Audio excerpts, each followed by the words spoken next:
कहानी नीमा गांव भाग 2। एक डरावनी यात्रा। सीट पर बैठे हुए मुझे उन लोगों का ख्याल आ गया जहां पर मैं अपनी बहन के लिए लड़का देखने जा रहा था। मैं सोचने लगा, पता नहीं वह लोग क्या सोच रहे होंगे कि कोई आने वाला है भी या नहीं।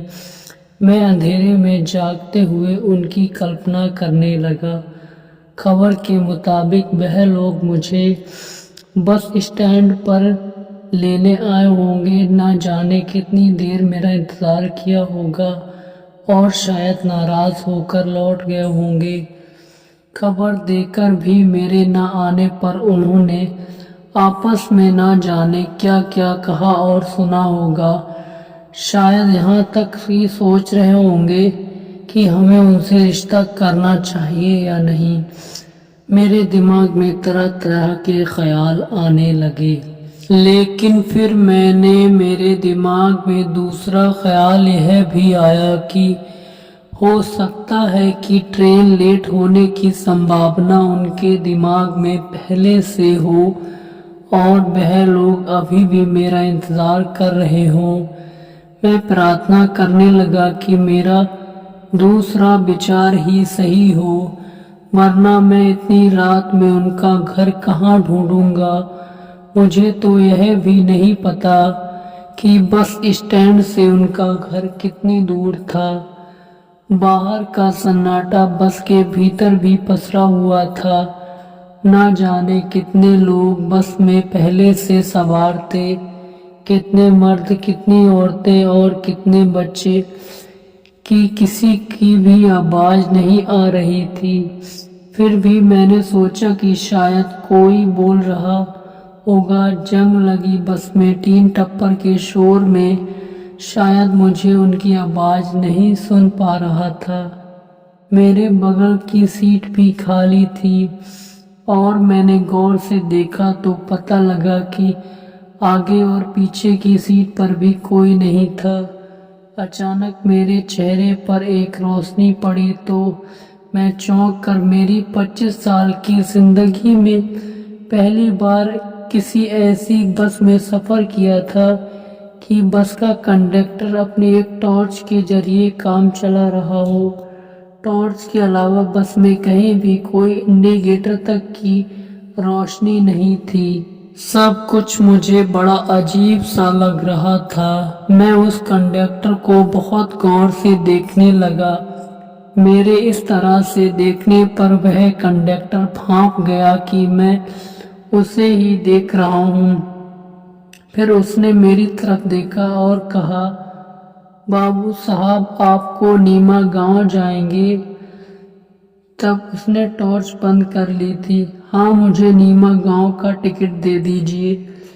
मगर उसने मेरी बात तो जैसे सुनी ही नहीं और तुरंत अगला सवाल दाग दिया, जिस आदमी के साथ आप आए थे क्या आपने उसकी सूरत देखी थी?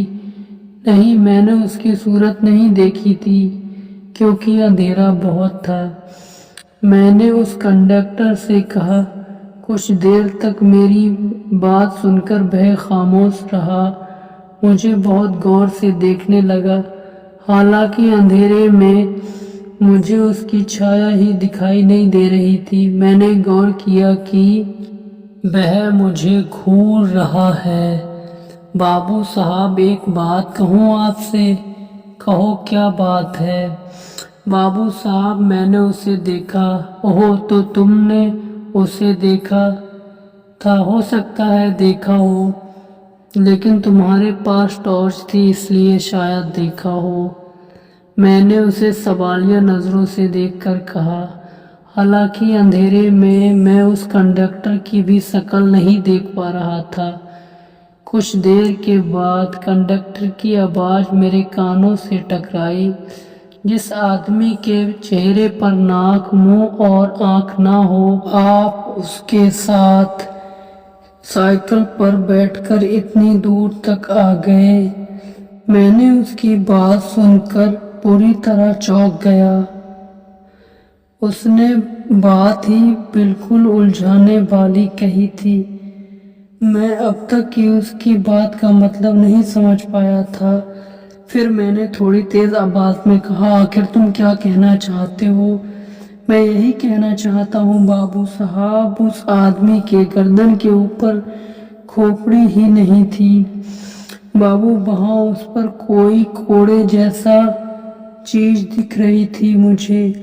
میں اس کی بات سن کر پھر سے ایک دم چونک گیا۔ سچ تو یہ ہے کہ میں اس کی بات سن کر اندر ہی اندر تھوڑا بہت ڈر گیا تھا، مگر اتنی عجیب بات اتنے اطمینان بھرے لہجے سے مجھے سنا رہا تھا کہ جیسے کوئی بات ہی نہ ہو۔ میرے دل میں خیال آیا کہ اس کنڈکٹر نے یا تو شراب پی رکھی ہے یا پھر چرس گانجے کے نشے میں ہے۔ ایسے علاقوں میں جہاں پولیس یا قانون کا ڈر لوگوں کے من میں نہ ہو، وہاں ایسی باتیں ہونا کوئی بڑی بات نہیں ہوتی۔ یہاں پر کیا کنڈکٹر، کیا ڈرائیور، کیا تھانے دار، چوکیدار سے لے کر سبھی نشے میں دھت مل سکتے ہیں۔ اس کنڈکٹر سے کچھ کہنے ہی والا تھا تاکہ مجھے بس کے اندر سے کسی کی ہنسی کی آواز سنائی دی۔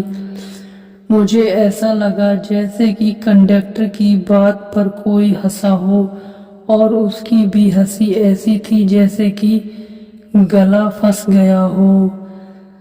کنڈکٹر نے اس ہنسی کی دشا میں گردن گھما کر دیکھا کہ کون ہے اس کی بات پر ہنس رہا ہے۔ شاید اس کنڈکٹر کو اس کا ہنسنا اچھا نہیں لگا تھا۔ اس نے پھر سے مجھ سے کہا، آگے سے اتنی رات کو کسی اجنبی کے پیچھے سائیکل پر بیٹھنے سے پہلے اس کی صورت دیکھ لیجئے۔ میری ہے صلاح لاکھوں روپے کی ہے بابو صاحب۔ جیسے ہی اس کنڈکٹر نے یہ الفاظ کہے، مجھے پھر سے کسی کی ہنسی کی آواز سنائی دی، جیسے کہ کنڈکٹر کی بات پر کوئی دوبارہ ہنسا ہو۔ کنڈکٹر نے ایک جھٹکے میں اس کی طرف دوبارہ دیکھا جہاں سے ہنسی کی آواز آئی تھی۔ اس نے ٹارچ جلا دی۔ اس نے ٹارچ کا رخ اس کی طرف کیا جہاں سے ہنسی کی آواز آئی تھی۔ میں نے دیکھا کہ ٹارچ کی روشنی میں سیٹ کی طرف لیٹے لوٹتے ہوئے ایک سواری کے سر پر پڑی۔ اس کے کان کے نیچے سے خون کی دھار بہہ رہی تھی۔ اگلے ہی پل روشنی وہاں سے ہٹ گئی۔ میں نے سوچا شاید میری آنکھوں کا کوئی بھرم ہوا ہو۔ اگلے ہی پل اس ویکتی کو بتا دینا چاہیے تھا کہ اس کے کان کے نیچے خون بہہ رہا ہے تاکہ وہ اپنے گھاؤ پر دھیان دے۔ اکثر ایسا ہوتا ہے کہ گھاؤ تو ہوتا ہے مگر اس میں درد نہیں ہوتا، اور گھاؤ سے خون بغیر درد کے ہی بہنے لگتا ہے۔ مجھے لگا کہ مجھے اس ویکتی کو بتا دینا چاہیے۔ یہی سوچ کر میں نے اس ویکتی سے تیز آواز میں کہا، بھائی صاحب، آپ کے کان کے نیچے سے خون بہہ رہا ہے۔ جیسے ہی میں نے اس ویکتی سے یہ کہا، میرے کانوں میں اس ویکتی کی آواز ٹکرائی، ہاں مجھے پتا ہے کہ میرے کان کے نیچے سے خون بہہ رہا ہے کیونکہ میرے سر میں گولی لگی ہوئی ہے۔ کچھ لوگوں سے میرا جھگڑا ہو گیا تھا اور اسی بات پر مجھ پر ایک مقدمہ بھی چل رہا تھا۔ ایک دن انہوں نے مجھے گولی مار دی، اب وہ میرے سر میں گھسی ہوئی ہے۔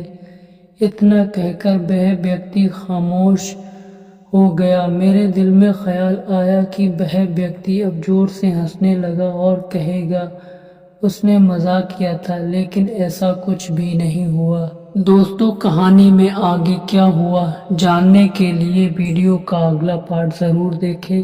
ملتے ہیں کہانی کے اگلے بھاگ میں۔ دھنیہ واد۔